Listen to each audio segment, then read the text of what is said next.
I They the did, Easter they egg did, or hunt. you did. The Easter egg hunt is overrated. The Easter egg hunt is highly overrated because it's unless there's money in the egg, it's overrated. And I've got Easter egg enough hunt money. overrated for the kids. All right, welcome to Big Facts. Happy Easter for everyone out there, and appreciate anyone who joins us during your Easter. Hope you had a great meal. Hope you hopefully had some great time with family. If you're going to be watching, viewing, commenting, please comment on the Big Facts page so we can see what's going on. Justin, how are we doing today, bud? I'm doing fantastic, man. The kids had a good Easter. The bunny was great for them. My wife said as we were coming on here that the Easter egg hunt seems great until you have multiple children and they argue about who found more eggs. So it's all That makes overrated. that But yeah, makes we had a much good more Easter. sense. Saw some family for the first time in a while because of the Rona. Got to see some cousins we haven't seen in a while, and grandparents got to see the little baby. And yeah, it was a good Easter, man. We had a good time. Is that legal now up there? You can have I could family give a fuck gatherings. what's legal, bud. You It gonna doesn't matter are you what's gonna get legal. are you gonna get caught on T- StreamYard Live? Gonna get a knock on Tom the Wolf door can come tomorrow? to my door. My information is public. Tom Wolf's more than welcome. All right, so let's start with the most recent thing that's happened over the last couple days. We'll get into the Zags game, which was unbelievable. I want to talk about more in the middle of the program. The Phillies just swept the Braves with some dominant starting pitching. Opening day was obviously a thriller. Went into the 10th, and then the last two Little games you Gene get Segura walk off to start the season.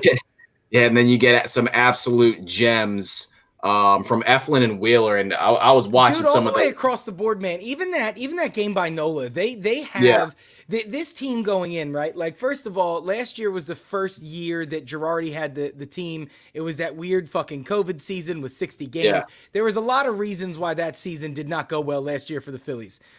They still had Clentak and McPhail in place. Dave Dombrowski is a real baseball guy now, just like we talk about Daryl Morey for the Sixers. They have a yeah, real guy that can build a team now, isn't afraid to spend money.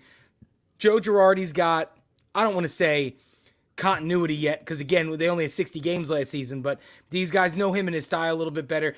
The big question mark going in, right? They re signed JT Realmuto and DJ Gregorius in the offseason. The yeah, lineup looked set. We didn't have much concern. Hazley gets hurt, so your center fielder is in question now. Cue up Odubel Herrera and that fucking nonsense I had to deal with through spring training of he's a wife beater and all this other bullshit. But the lineup was never going to be the problem. The fear was will the bullpen with the pieces that they got look as good as they should, and will the starting pitching be okay? We know that Aaron Nola can handle himself. He's going to win you 9 to 11 games a year. He'll give you 6 innings most nights of 1 or 2 run ball. Aaron Nola's a B plus pitcher. Zach Wheeler's an ace, like we saw yesterday. Zach Wheeler dominated the Braves, who are by far the favorite to win the division. And Eflin was the big first question mark. Was what does 3, 4, and 5 look like for this right. rotation? And when it comes down to the end of the season, 3 and 4 are really important. You're not going to have a 5-man rotation come to the postseason, but 3 and 4 are important. And Eflin has been a lot like we talk about Kyler Murray on the edge of the next step of his career. Eflin, we're not expecting Eflin to be Zach Wheeler or Zach Greinke or Clayton Kershaw, but he's got to be able to give you some quality games. To Yeah, start the season, 7 innings, 8 strikeouts, 4 hits, 1 walk. Eflin had a phenomenal game. Knapp came in and gave JT a day off and hit a home run.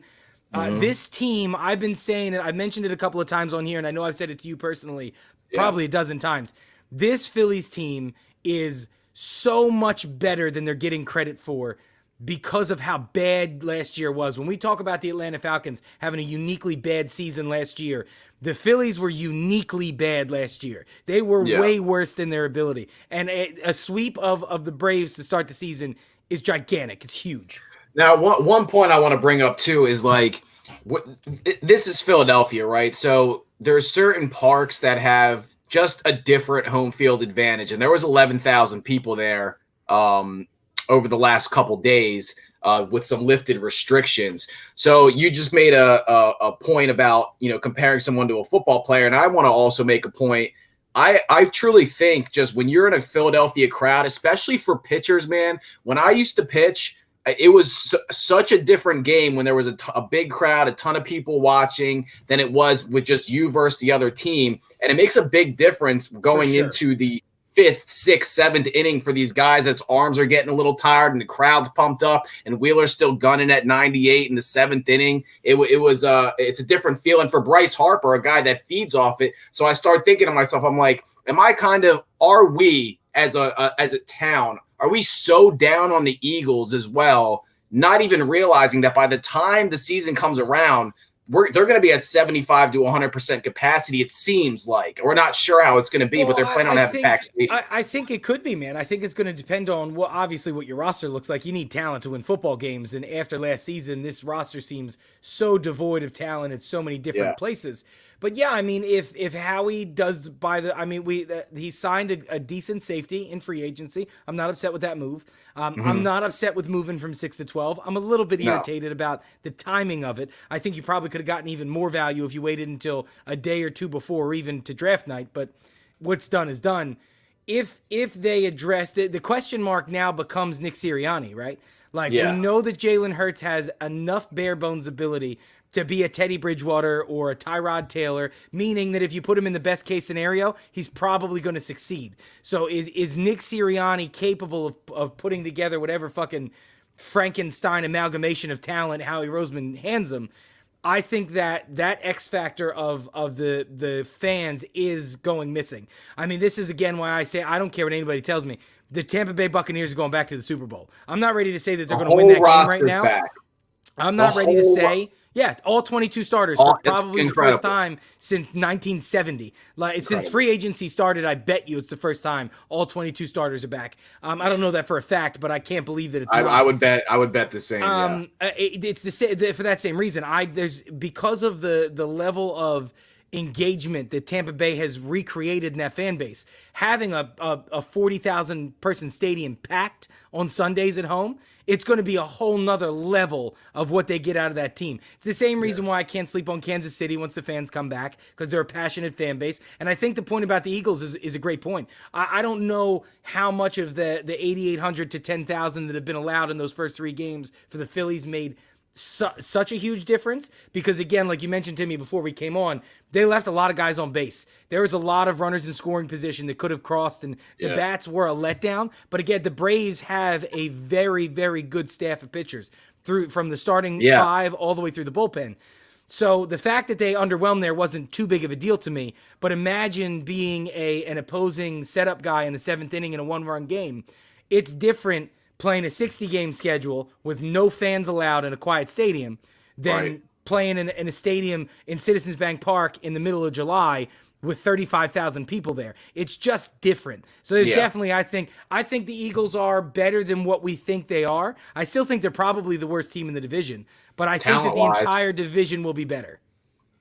Yeah, it's gonna be an interesting year, and it's gonna be interesting to see what happens in the draft, because so many teams in that division just could go. Speaking of the draft, bro, we gotta jump onto a football point real fast. Something that has been fucking bothering me for days. I understand that the point of the mock draft for the Todd McShays and the Daniel Jeremiahs and the Mel Kipers are for clicks, right? They're just trying to drive some traffic in this downtime of a season leading into the draft. They obviously want to be right, because if they're right, they can go next season and say, I'm the right guy. But, dude, I just heard this morning, yesterday maybe, I don't remember, it was within the last 24 hours. Todd McShay's latest mock draft has Justin Fields on the board at 11, which just doesn't make sense to me. Like, the Jamar Chase to Cincinnati is picking up some heat. Who's at 11? So 10 is Dallas, 11's the Giants, and then 12's the Eagles. And now I only say at 11 because the Giants in this mock draft, the Giants draft defense, the Eagles draft defense, he's technically available until 13, but there's a projected trade up from 15 to 11 where the New England Patriots trade up to get Justin Fields at 11. And I just cannot imagine a world where you've got teams like Miami at 6. Miami does not need to stay there. If Justin Fields is on the board at 6, Miami is trading out of that pick. There's no two ways about it. Like, there's just Carolina, Denver, New England. There's too many teams that need a guy. And if Justin Fields is the guy that starts to fall, somebody's going up to 6 to get him. Remember, that was my last question in our last session on here. I was like, is it like, because there's just so many different reports, like he's the best uh, passer in college football after his first read, and then somebody's telling Stan Orlovsky's saying some shit about him not working hard, and then that people are saying he has no heart. And I just watched him come back from a broken ribs and outperform Trevor Lawrence in a bowl game, and I'm being told like he has no heart. And there's these up and down narratives about Fields, but when you actually break down the statistics, and actually we talk about this all the time, the draft ends up being a statistical just whole ordeal that goes on where people start overthinking the picks. Howie does it every single year. He starts analyzing too much, overstating the picks, and then you're missing out on the guy, and we missed out on him as well. That was the best player on the field in the bowl game last year. The two best players were who? Joe Burrow and Justin Jefferson, correct? I mean, those were the two best players. I just watched a couple bowl games where Justin Fields was the best player on the field, and even against Alabama, and they were just so talented, no one was going to beat them. But Justin Fields played a really good game against Alabama. But the best player on that field today was Devontae Smith. He was completely unguardable. So we're watching these games and we start digging into analytics and making excuses why we can't draft this guy. And by all means, Devontae Smith just won the Heisman as a wide receiver. And we're talking about he could drop down to 11, 12, 13. So this is why I say things like the Mac Jones to San Francisco makes no fucking sense to me. There's absolutely no sense you can make out of Mac Jones being the pick. Like, I thought it was nonsensical for Trey Lance, but when you have Jimmy Garoppolo, a project quarterback is acceptable, right? Like, if he's ready, great. Sure. If he's not, I've got Jimmy G.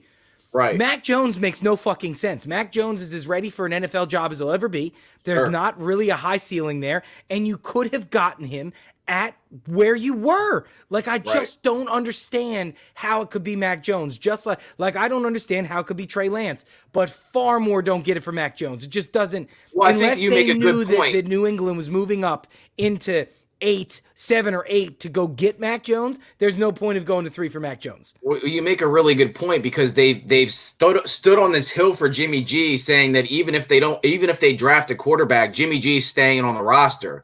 And at the end of the day, it almost seems it's not the same situation, but Jimmy G's missed a lot of games over the last 3 years, and they just need a guy maybe they think that they can develop over the next couple of years until his contract runs out. If he keeps getting injured, they can trade him or let him go. They can develop this guy, and at the same time, I can develop him and probably keep my team at 500 in Shanahan's offense when Jimmy G is out with an injury. So it makes complete sense for them to trade up to draft a quarterback. But if I'm there and I'm thinking quarterback, and Justin Fields is there, I don't understand why you take if you want a quarterback, I don't understand why you take the project guy instead of the guy that if he shows you what he showed you in college, you can trade Jimmy G right away and get a hell of a lot back. Bro, I have been saying for months that Justin Fields is the best quarterback in this draft. It's not even close. And I don't care about what pro day showed. I don't care about what the completion percentage on the first read fucking bullshit is. Part of the completion percentage of the first read means that Justin Fields has to put the ball right on the first read every single time. So that being a knock statistic makes no fucking sense to me. When you have a guy that's a surefire, I was having this conversation the other day with somebody. If the Eagles are on the board at 12 and Justin Fields falls, if Justin Fields is on the board at 12 and I can get the New England Patriots pick in the second round, I get 15 in the second round to give them Jalen Hurts, I do it so fast the fucking floor catches on fire. The ceiling's much higher. You only have a certain amount. This was the Deshaun Watson fall, right? Yeah. And the Patrick Mahomes reach. That's where you try to find where to be. And I think that Howie Roseman, being this fucking nerd numbers cat that thinks he's the smartest guy in the fucking room, is looking at 12 as that position. If Justin Fields falls or Trey Lance falls, there's going to be teams in the 15 to 25 range that either need soon or need now and go, well, fuck, this is the guy. Look how far he's slipping. And the Eagles can build another first-round pick next year and have 4 first-round draft picks next year. I think that Jeff Lurie believes Jalen Hurts is the future, but he understands that in order for a quarterback with Jalen Hurts' skill set to succeed and bring home a title, he needs a lot of fucking help. And if you can amass 4 first-round draft picks by giving up on a Jamar Chase, and now you have 4 first-round draft picks and who knows what else you build up through the rest of the draft, if Howie doesn't fuck it up, you're going to be golden. But if Howie is Howie, you have 4 tries in the first round to find somebody that can fucking play. Like, that's how this team's looking at it. So I think that while I think the Eagles are still the worst team in this division today, I would not be surprised if they overachieved and Jalen Hurts came out and was a different guy. But if you are at draft day, Howie Roseman, Jeff Lurie, fucking Nick Sirianni, somebody on that team, if anybody listens to this goddamn show, I promise you all the fans agree. If Justin Fields is at 12, trade Jalen Hurts for as much as you can get and draft your future franchise quarterback. So let's talk about the two narratives surrounding Justin Fields, Justin Hurts, because one of them has been completely debunked. And I brought this up to you. Everybody makes a big deal, first of all, and this is the second myth to debunk, about Ohio State quarterbacks. So let's skip over that for a second. I understand that Ohio State quarterbacks have put up gaudy numbers, but we talk about Josh Allen and Aaron Rodgers. Yeah. Everybody is always the first person to come from a specific Patrick school. Patrick Mahomes, Texas Tech. There's 1,000 of them. Throw that out. The biggest knock on him is that Ohio State has a one-read offense and that their quarterbacks go into the NFL and they don't know what to do after the first read and have to learn it, and they never end up getting it. I know you don't love Pro Football Focus, but they do these types of analytics, and PFF grades on throws past the first read, which means you went to the first read, had to go to your second, third, or fourth, minimum 60 attempts. Justin Fields was graded the highest quarterback in college football on throws past his first read since 2009. The grade given to him was a 90.6. Zach Wilson was a 90.1. Trey Lance was an 87.2. And then Trevor Lawrence and Mac Jones are actually down at 7th and 8th, which is kind of unbelievable given the amount of talent on the offensive side of most of those rosters, just everybody going to those schools. Well, bro, I know they're Mac Jones. This is the reason why Mac Jones gets so much shit, right? For not being as good as these other guys. Like, it was really why Joe Burrow, I mean, a lot of people, we have short-term memory problems in sports. Every sport suffers it. Joe Burrow was the consensus number 1 overall pick. There was no doubt about that last season for a second. Yep. But there was a lot of doubt about how his game was going to translate.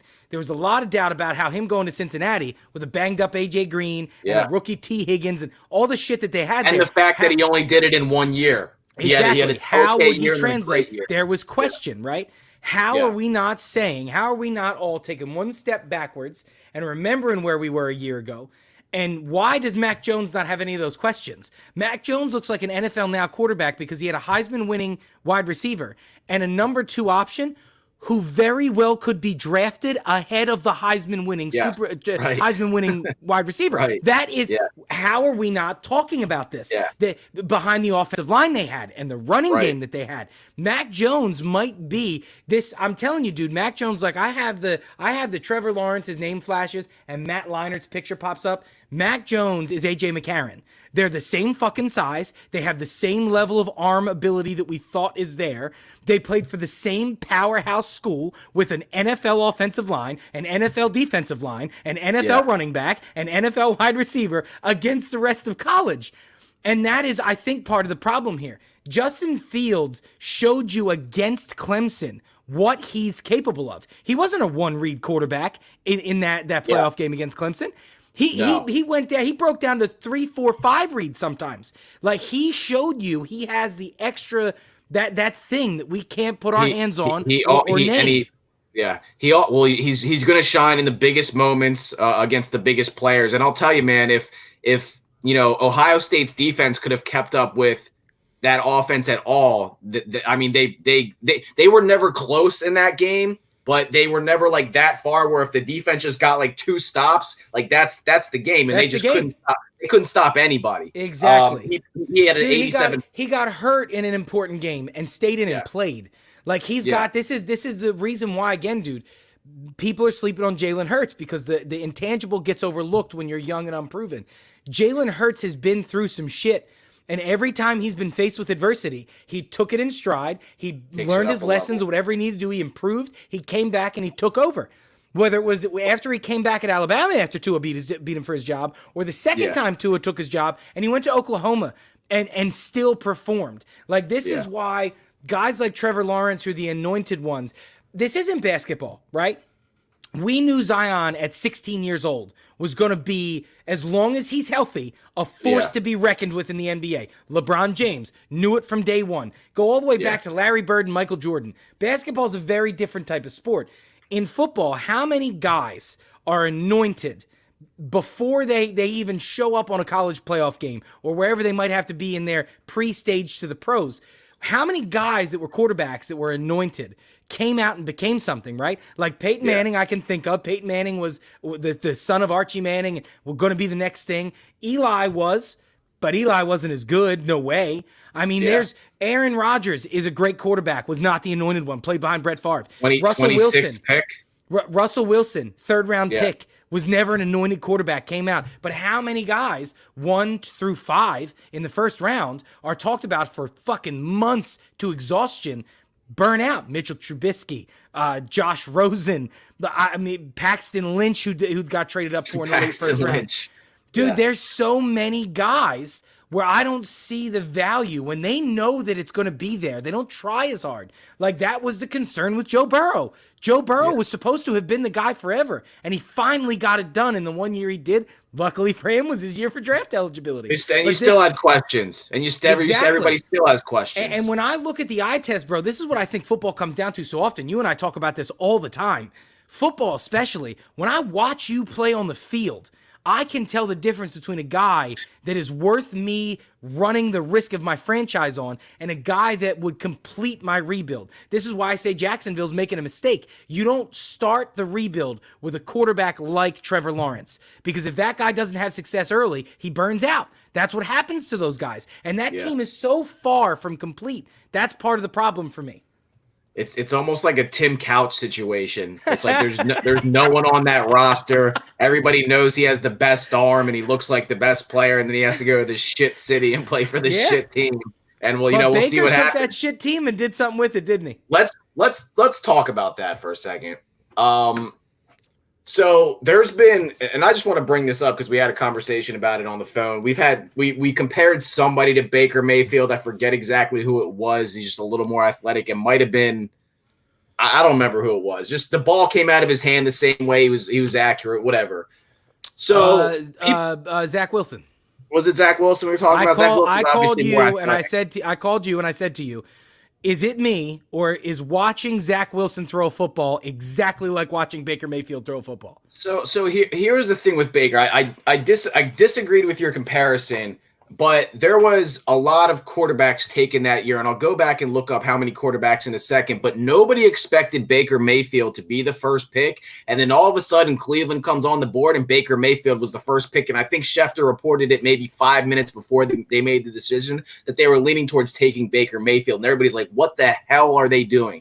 Listen, he was not the best quarterback in that draft, right? I think we can agree talent-wise, there's probably one or two guys, if I look back in that draft. I mean, I don't know if you're looking at it right now. Who was drafted? I'm pulling it up now. So it's difficult for me to tell you that Baker Mayfield was the best. You know what I mean? Because I don't know that I can call him the best at anything yet. My point, though, will stand regardless of what his skill set is. So the Baker here's what we had that season. So Sam Darnold, Josh Allen. Yeah, so we have Baker Mayfield 1, Saquon Barkley 2, Sam Darnold 3. Josh Allen was drafted 7th. Josh Rosen was drafted 10th. Anybody else of note? Lamar Jackson was drafted 32nd. Steal at 32nd. Baltimore traded up. Yeah. I still don't think it's a steal because he's never going to win a Super Bowl, but that's okay. He puts asses in seats. It's 75. You got to keep winning games. But here's the point with Baker. Baker was if you look back at that draft, you say to me, well, I would take Josh Allen. And I would also take Lamar Jackson over Baker Mayfield. Baker Mayfield has underperformed with all the talent that he's had over the years. He has had great wide receivers, a pretty good O-line. He has 2 great running backs.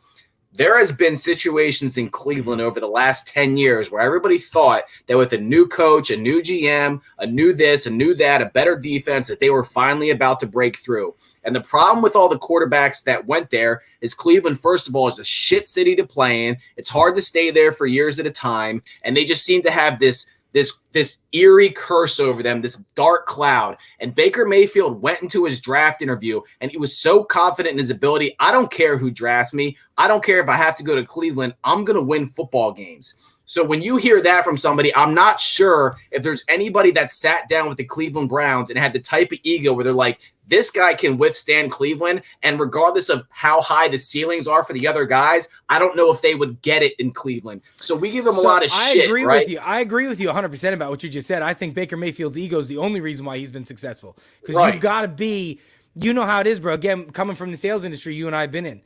We started as young salespeople at one point, right?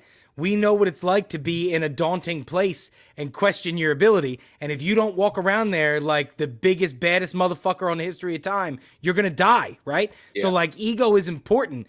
Baker's ego is the only reason why he was able to get there. And I think Stefanski gets the most out of the guy with the ego. Now, here's my concern.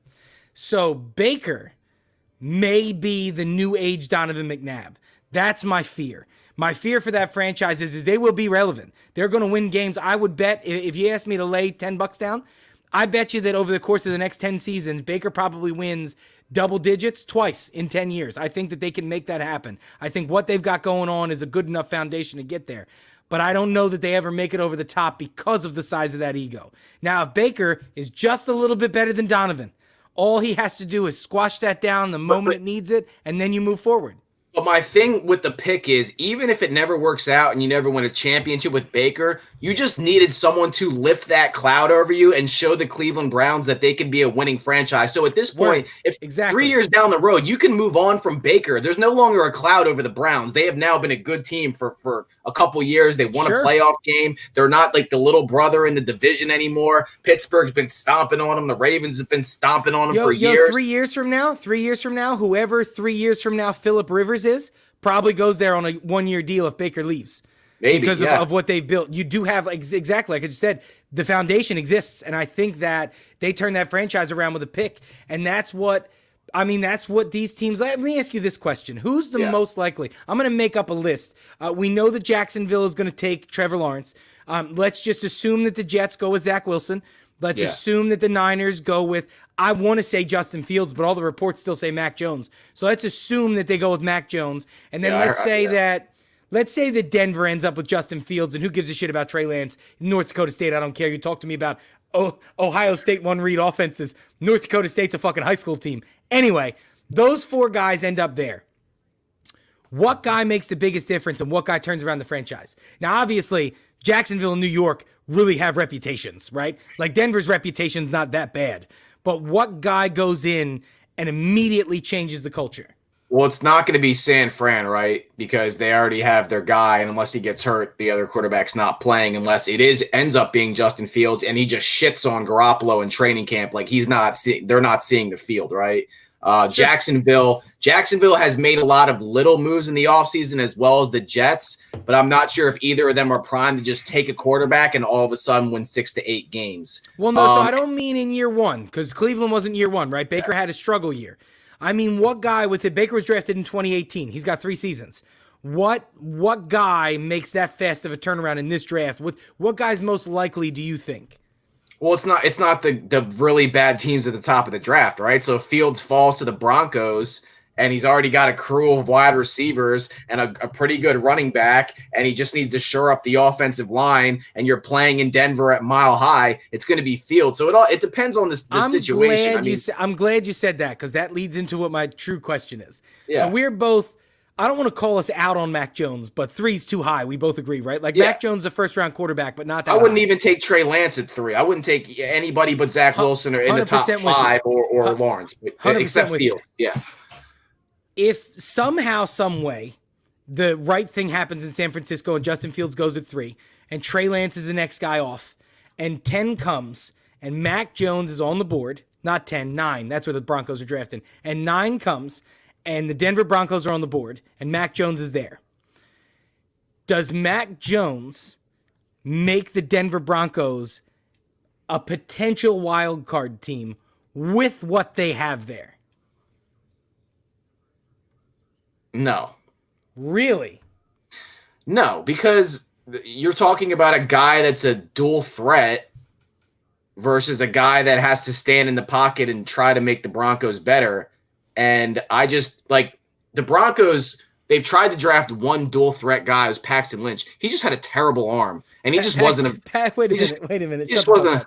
Paxton Lynch was not a. Paxton Lynch was like 7'4", bro. He wasn't a fucking.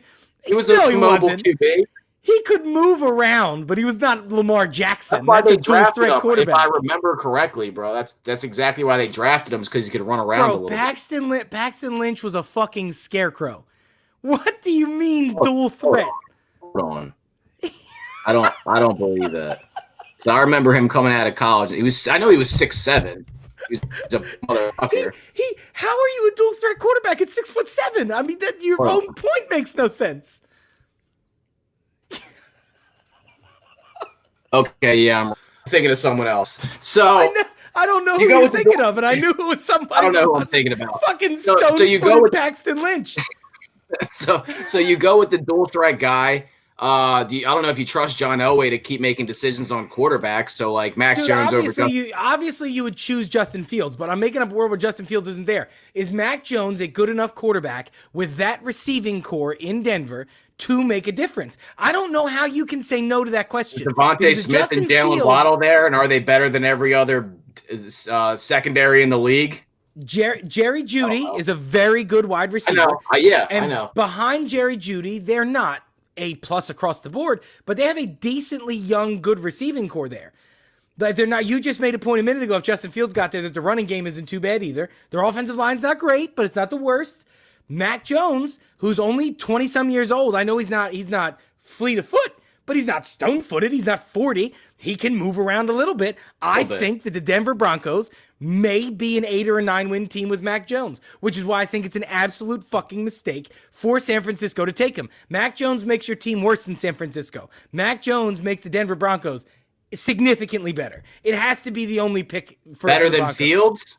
No, but Fields isn't going to be there. Like gotcha. I can't convince myself that San Francisco's so stupid to pass on Justin Fields. I'd be hard pressed to also to think that Matt Rule, with what he's got going on in Carolina, even with Teddy Bridgewater playing as well as he did last year, is gonna, as a college coach who has seen this over a couple of years, is gonna pass on a guy like Justin Fields. I think Trey Lance is his guy, bro. He's got that offense for it. I think that gadget quarterback is what he's after, and that's what. Listen, if Trey Lance reaches his gadget peak, quarterbacks, fucking Taysom Hill. Well, Taysom Hill's a bad gadget quarterback. Like he's just a big body, right? Like I believe Trey Lance has a 20% chance of being an NFL player, but in order for him to accomplish that 20% chance, he needs a Matt Rule, a Joe Judge. He needs a college coach. Can't be an NFL, an old school. Well, I think NFL I think that's why people were talking about they think he's going to be a good fit in San Fran, because he's going to be a developmental guy, and Shanahan has that motion offense and those short little dink and dunk passes, and but we'll see what happens. Justin Fields is better at all those things. Why would you take the guy worse at all those things? Bro, I don't know. I couldn't tell you. Played for a real program and played against real schools. Yeah, I would assume. I know that we started this episode off with you can't say anything about the school that the quarterback comes from. I still believe that. But there is a difference between Division I AA and an SEC school, right? Like we can't pretend that there's not. Like there's a difference between Yeah, Ohio I mean, we State and North can, Dakota but when there's guys coming out of fucking Wyoming doing what doing what they're doing, and Cal doing what they're doing, like I can make up rules. That's a unique situation, right? That's a specific player going to a school in his area that didn't think he would ever be as good as he is. That's just a brilliant dude. Josh Allen and Aaron Rodgers are fucking rocket scientist level IQs, bro. That's what those quarterbacks are. That's why they became great quarterbacks. It's not because athletically they're lighting the world on fire. I mean, Josh Allen's a fucking incredible athlete for his size, but that was Josh Allen going somewhere. Didn't Russ go to Wisconsin? I think he probably went more for baseball too, because they had dual programs, right? Well, yeah, and Russell Wilson all the way up until he was drafted in the 3rd round was going to play baseball. That's what he was doing. Yeah. So I mean, dude, even when he was drafted by the Seahawks, you remember that narrative? 10 years ago now, however long ago that was the narrative. When Russell Wilson got drafted, I remember his girlfriend's face being all excited, who he's no longer with. That became a nice meme. But it was Russell Wilson when he got drafted, bro. For the weeks after is this guy going to be a football player? Is he going to go to baseball?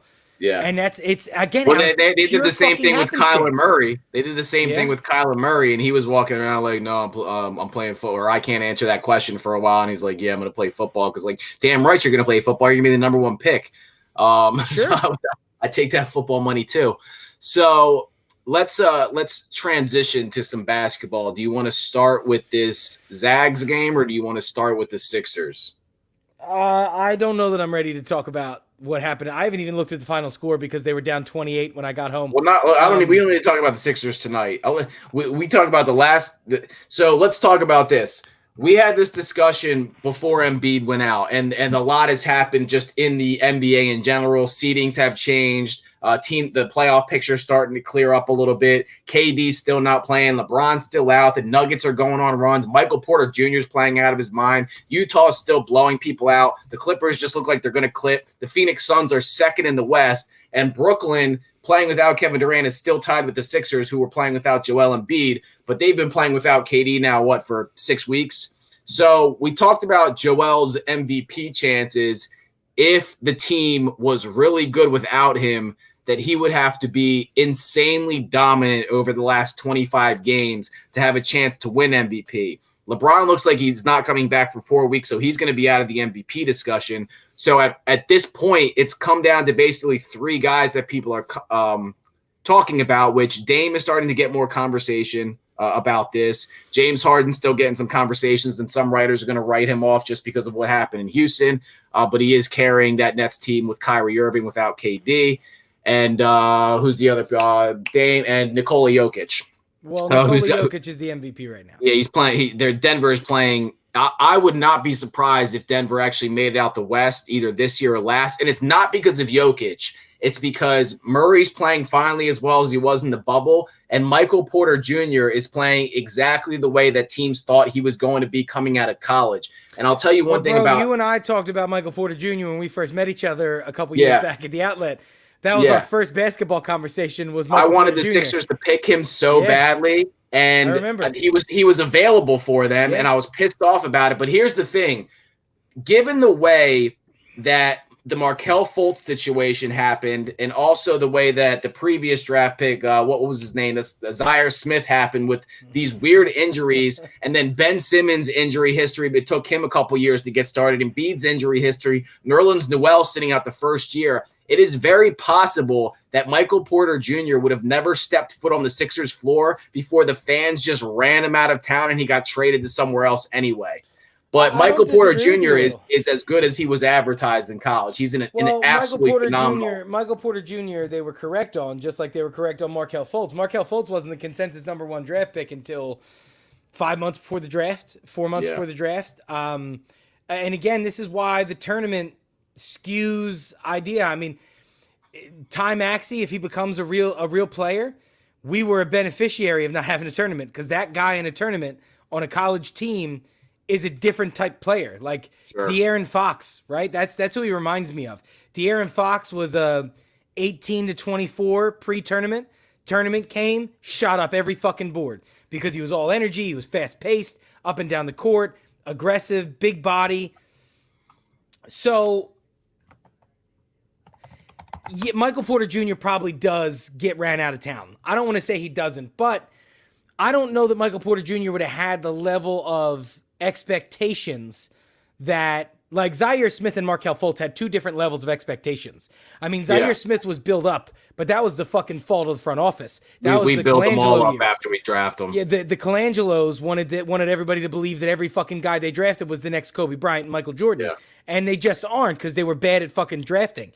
So I question whether the level of pressure would have been the same. He may have been able to escape it, but I'll tell you one thing: he doesn't accomplish his potential here during those years. It just doesn't happen. There's no fucking way that happens, because you're probably a better team with Brett Brown. You probably don't get rid of Brett Brown the year you do. You probably don't wind up with Doc Rivers at the same time, and it's just not the same. I think it would have changed everything, but I was 100% with you. Michael Porter Jr. was the right guy to draft that year.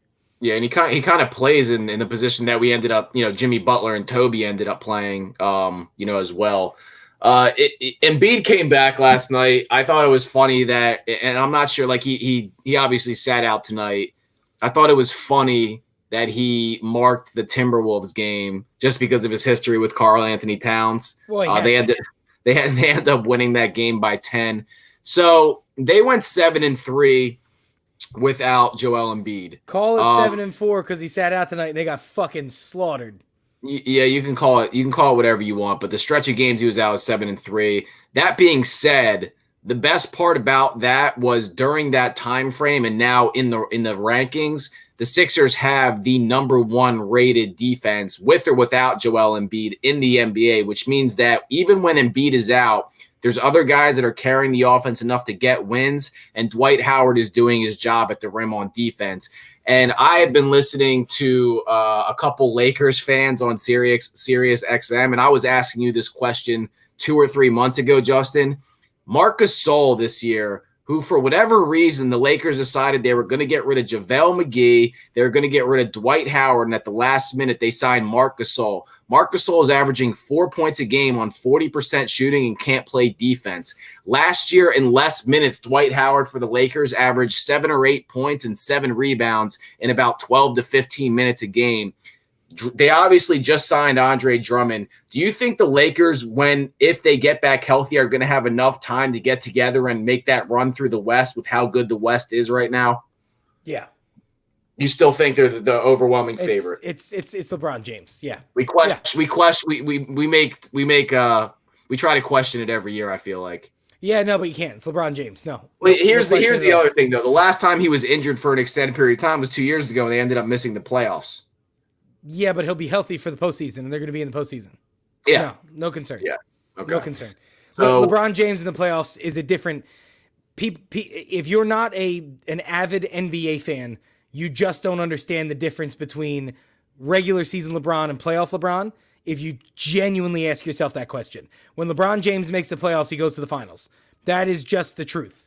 LeBron James has been to more NBA finals than 27 NBA franchises in their history.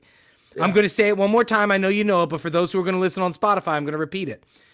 27 NBA franchises have less finals appearances than LeBron James does himself. Case closed. I do have to talk about the Sixers tonight without Joel Embiid just for a minute, and because what the fuck. So we're first going to talk. So the final score is 116 Memphis, 106 the 76ers. When I got out of the car when the third quarter ended, they were down 28. They made up ground in the fourth quarter. They outscored them 29-19 in the fourth quarter. Woohoo! Didn't matter. Yeah. Yeah. Congratulations. The Memphis Grizzlies had 7 players in double digits. DeAnthony Melton scored 14 points in 15 minutes.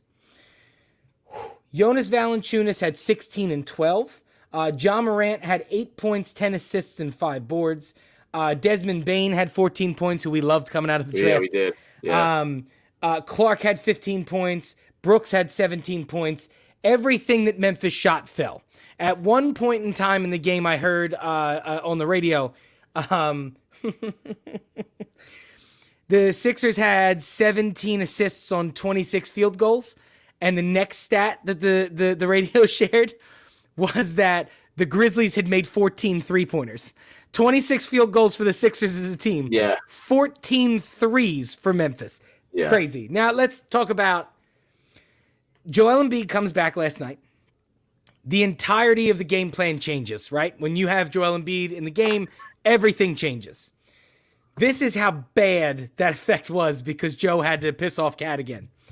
So Tobias Harris has 21 and 8. Respectable. That's where we want him to be in 27 minutes. 1, 2, 3, 4, 9, 12, 18. Your other 4 starters combined for 23 points. Tobias has 21. Your other 4 starters combine for 23 points.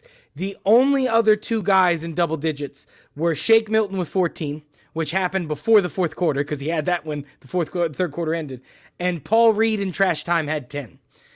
There is a problem that this team has had for years. We know this as Philadelphia 76ers fans. They play down the competition. Joel Embiid comes back last night. Not that Minnesota's great competition, but they played up, Yeah. and Joe No, came they're back, and they terrible were too, yeah. energized. They walk into this game, bro, and at 3 different times they were down by more than 20, and at one point it was as much as 28. And that is a problem that this team has always struggled with. I wanna throw it out though, because this year specifically, there's been these massive blowouts by halftime in the end of the third quarter in the NBA that I haven't seen in other years. Just the other night, OKC was down was down 40 or 50 53 points. Toronto. It was and then 102 to 49. And then earlier in the year, the Clippers were down 50 at half. The Clippers with Kawhi Leonard and Paul George both Speaking playing. of, did you see the 10-day contract for Boogie to the Clippers? I mean, he's got to make that team, right? He's good for practice, I guess, no, right? But it's Ivica Zubac. If you're trying to make a run, he's got to make that team. He's going to make it, but like he's like he steps on his toes and injures himself. Careful, he's bro. Like, Boogie's a hood motherfucker. Careful, bro. He'll come find you. I know he will. Just like Kevin Durant's going to find Rappaport. Beat his ass, right? So let's finish Kevin with Durant. Let's finish. Oh, do you still think, by the way, that so Brooklyn's tied with the Sixers? Actually, they're probably a half game up now. Do you still think the Sixers are going to win the East? I think it's more than reasonable, bro. Kevin Durant, he might not come back. Kevin Durant might not play again this year. Now maybe they're just holding them off to the playoffs because they're afraid of showing their hand. Maybe that's the stupid shit that's going down in Brooklyn. But yeah, without a doubt in my mind, they could win the East. Yeah. Yeah. So I don't for think those the likelihoods changed any. It's a coin flip. It's Brooklyn or Philadelphia. Yeah, and the Bucks are a game and a half back. And let's talk about this real quick because they just gave Drew Holiday an extension. He just hit a game winner for them the other night. They didn't have a guy last year, and I don't want to talk about Giannis. We all know what Giannis is going to and not going to do. We all know at this point what Chris Middleton is and is not going to do. Drew Holiday was a Sixer for a while, and I do remember him being a clutch Sixer. He was a fourth quarter guy. He was in New Orleans. He has been everywhere he's gone, and he can be with the Bucks. If there's going to be a difference in the playoffs this year, it's not that Giannis is going to start hitting shots or coming up clutch or dominate statistically. It's going to be that Drew Holiday knows how to close games. So keep an eye out for that. I'm not a believer in Utah. I'm not a believer in the Bucks. But I do think that Drew Holiday makes a significant difference for that team because they do have someone now that they can go to in crunch time in the fourth, and Giannis doesn't have to touch the basketball. But I don't know that Drew Holiday is anywhere close to good enough as a closer in the fourth quarter against a team that plays defense like the Sixers do. Sure. And I don't think that Milwaukee as a team is defensively good enough to stop Brooklyn from running up 130 or 140 every night. Sure.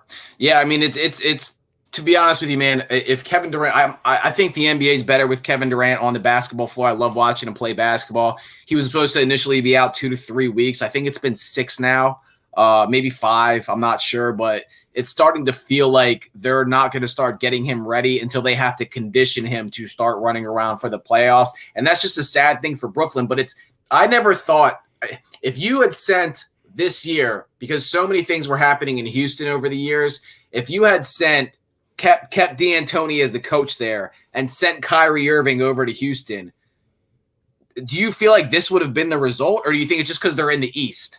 It has to be just because they're in the East, right?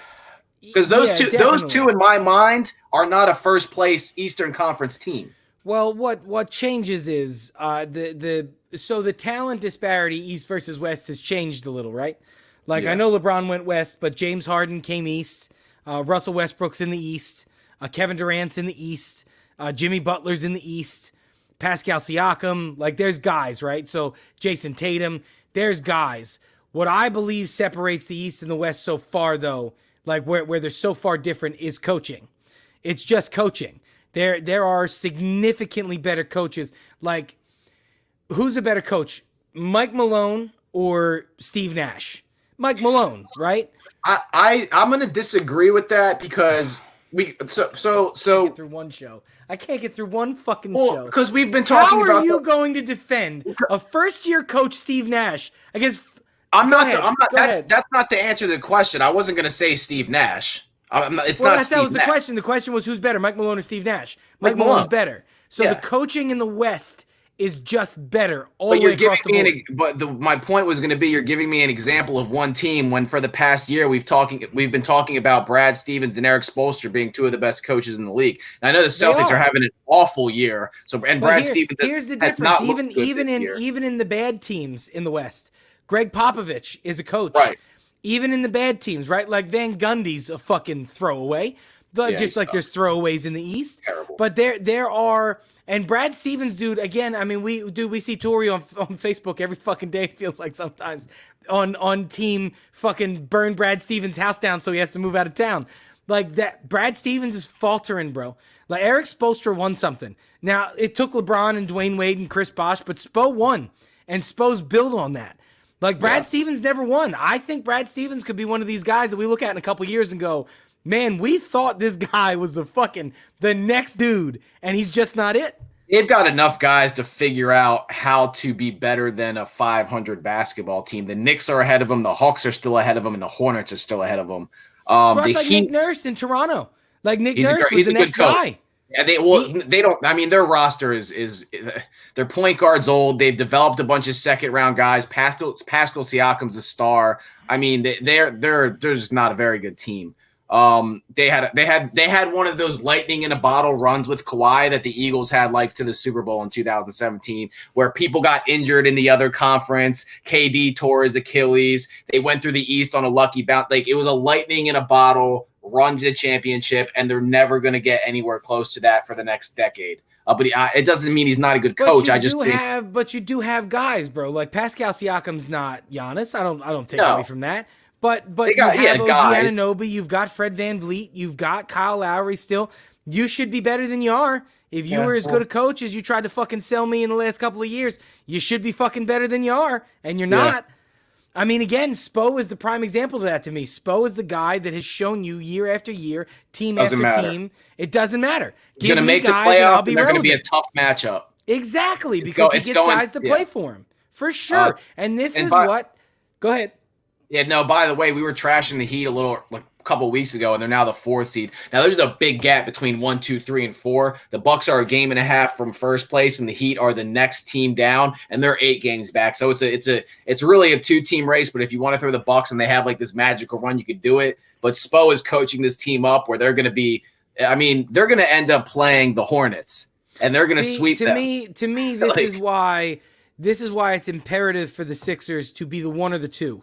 Not necessarily the 1 or the 2. Because if you're the 1 or the 2, you're going to get trash team at let's say you're 2. You're going to get 7 in the first round. And then you're probably going to wind up with 4 or 5 if you're lucky.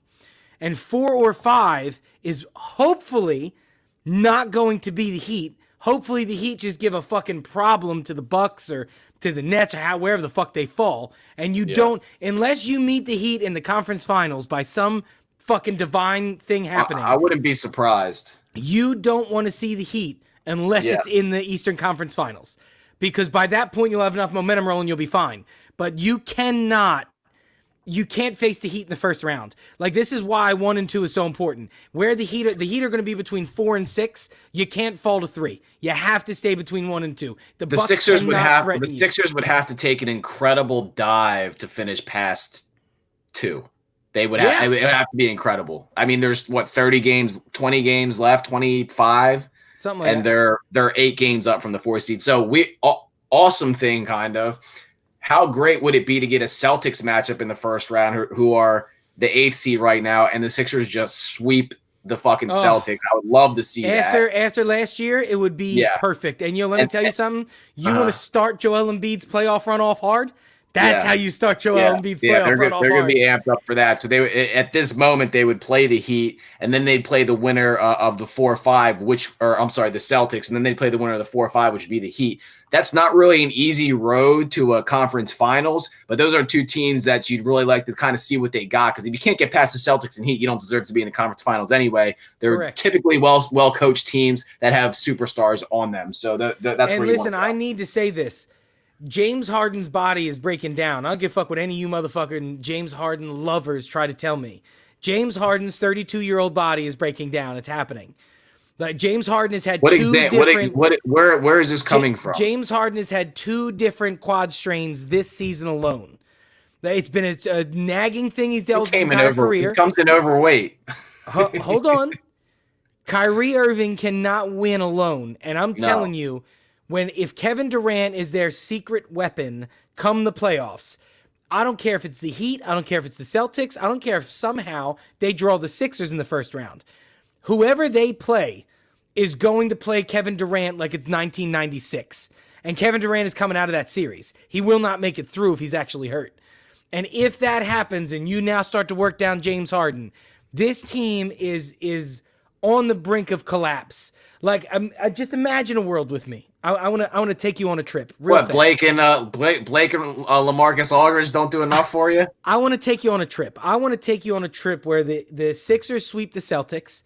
They win a 6-game series against the Heat, and they face the Nets in the Eastern Conference Finals, who had 2 6-game series because they don't know how to spell defense. And the Sixers sweep the Brooklyn Nets.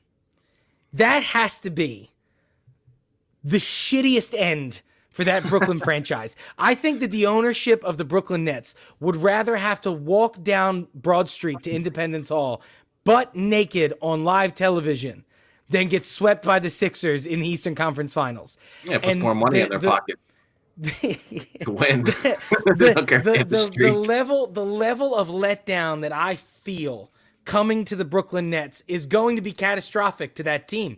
And it's proof of while the Sixers process wasn't fun, it was a shitty handful of seasons. It was the right way, because when you buy it all, it never works out. Yeah, we'll see what happens. I mean, I haven't seen who's the last team that bought everybody and won a championship. Take your time, because I won't remember it. I mean, you can call like Kevin Durant getting bought by the Warriors, but that was one player making a move. Yeah, but they had already had titles with Steph and Clay. Yeah, you already had guys put together. So right. Miami was the last one, and they had LeBron James, Dwayne Wade, and Chris Bosh, and they still only won 2 out of 4, and they should have won 3 out of 4. So and they bought more for sure. They bought LeBron and Bosh, but Wade was a hometown product. Yeah, and then they bring in Shane Battier and Ray Allen's there, and Mike Miller's there. Whom on the Brooklyn Nets is the hometown product? I'll save your breath. There isn't one. They're gone. Dinwiddie's out for the year. There was Dinwiddie before, but that was it. Yeah. But what is Dinwiddie on a team with Kyrie Irving and James Harden? But a 9-minute a guy guard that only plays when someone's in foul trouble or someone's hurt. They don't have a hometown guy. Yeah. Like DeAndre Jordan was a free agent. Kevin Durant's a free agent. James Harden was a trade acquisition. Kyrie Irving's a free agent. They bought the team. That does not win ever in any sport. It's never won. Yeah. Yeah, I mean, the Browns have been trying to do it for years, right? So let's finish up with the Zags and UCLA. I watched the game live last night. It was one of the best college basketball game in history. It might be. It was. I don't remember. Bro, they both scored 90. I know. A college basketball game where they both scored 90. How's it not the best that ends on a buzzer beater? People are bringing up the Villanova game. This game was different. It's a 1 versus 11 seed. Gonzaga's been blowing everybody out. They've been scoring 90 every game and holding their opponent to 50, 60, 70. UCLA had an inconsistent year. They go on this run, and then all of a sudden they're just basket for basket the entire game. And it was weird because I was watching the game, and I kept thinking to myself, there's 2 guys on Gonzaga right now that don't look like they're nervous that they're going to lose their undefeated season, and it was Timmy and Suggs. And the whole UCLA team just kept playing their basketball. And I'm like, I thought Gonzaga was going to lose for a couple minutes because it looked like a couple of those guys were shrinking in the moment. And the 2 guys that ended up making the biggest play, first of all, Timmy takes a charge late in the game with 4 fouls. Yeah. And so he could have fouled out. He takes a charge. The guy missed the shot anyway, but if he calls it a foul, they end up going up 2, and it's a whole different ball game. So we all want to talk about Jalen Suggs' game-winning shot, which was he can say he felt like it was going in. It was banked from 45 feet out, and it ended up going in. So you might have felt it. It might have felt like a good shot. The defender, I don't think, did a great job of getting in his face, and you had a clear look at the bucket, right? The better play from Jalen, that was not his defining moment. His defining moment was at the end of the game during a tie game in the 4th quarter. it looked like Gonzaga was kind of crumbling under the pressure a little bit. Not that they were not like it wasn't a close game. Jalen Suggs blocks a shot on one end of the floor, goes and gets his block shot, and then dimes a bounce pass between 3 UCLA defenders to Timmy for a slam dunk, a 4-point turnaround that, in my opinion, ended up putting them in position to go into OT. Timmy scored the first 3 baskets of OT, which people aren't even talking about because Suggs hit the shot, carries them into OT, and then obviously everything transpires. He ends up hitting the 3. UCLA just seemed like if the game went on for another 10 minutes, it was just going to keep like it had to be the last shot. It was an incredible basketball game. Incredible. It was. I didn't catch it live. I watched a condensed version. I caught the fourth quarter from about 3 minutes out to the end, all the way through overtime. I did watch in succession, which was, I'll say it was the craziest end to a college basketball game ever. And he maybe not the craziest, the most exciting, the most competitive, the most riveting. I mean, it was fucking incredible. It was March Madness basketball, bro. Yeah. It's been so long since, and maybe Nova's shot is the closest we've gotten in a long time, which is why that's what everybody's trying to throw up there. I'm sorry, bro. I'm a Nova fan. I'm from the area. I've been a Nova fan forever. That was not the same. It's just different. It didn't feel the same. Gonzaga's got something special going on right now. It is one of those teams like Nova was for those couple of years. It is a special group of guys that is trying to accomplish the impossible. And so far, so fucking good, dude. They are balling, and I'm excited to see how it ends, dude. Yeah, and here's the other thing. Villanova that year, would they have 1 or 2 losses? I think so. The last team to go undefeated it happened in 1967. I mean, that was the last. It's been 50 years, over 50 years since the team has done this. 54 years. So watching history in the making, a little bit different for me. I know there's a lot of people on my Facebook from the tri-state area, so obviously Villanova is going to take the 1975-76 was the last undefeated college basketball team. Who was it? Bob Knight's Hoosiers. Yeah. Okay. So 40, 50 years, almost 50 years. That's a fucking long time ago, bro. It doesn't happen, right? Like how it's so hard to go undefeated, and they got pushed. And to be honest with you, I'm thinking, because I never thought that game was going to be that close. I think UCLA was just so well coached and their players played out of their mind. I'm not sure how this Baylor game's going to go because I haven't watched enough Baylor basketball, but I can't imagine that Baylor is going to be able to put up the fight that I just saw from UCLA. I'm not sure how the game's going to go. They could fucking lose. I don't know. I would like to see them complete it, and I like seeing history. I'm just one of those guys. I want to see the Zags win now. Like, I mean, they have, again, dude, it was witnessing something special. We were all part of something special, and it was a fucking incredible basketball game. Yeah. Just like LeBron James versus the 73-9 Warriors. In the finals, incredible basketball game. Yeah, it was.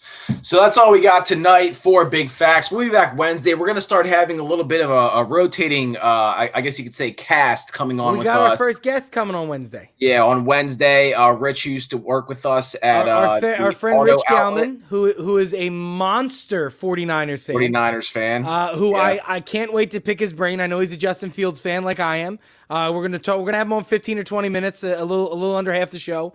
We're going to talk about his team. We're going to talk about him being raised in the Philly area, get his idea on other sports. He's mostly a football guy, but he's going to be our first guy on. And again, everybody, you're watching this, if you're listening on Spotify, email us, bigfacts@gmail.com. Find our Facebook, like it, comment, send us a message. We're trying to get somebody on at least one of the 2 episodes a week. Hopefully every episode we get somebody to rotate on and we can get different perspectives and stuff like that. Yeah, it'll be a good time. So we'll see you guys Wednesday at 9 or 10 p.m. We will let you know. It's usually 10, right? We're going to be on at 10 on Wednesday. No, we've been doing 9, homie. Have we? Oh, every day just kind of. I mean, you're the fucking queen of schedule changes. So if it goes to 10, it goes to 10. I mean, it is what it is. All right, we'll be back Wednesday. Big Facts, all streaming platforms. This episode will be on Spotify tomorrow, and we will see you guys then. All right, bro.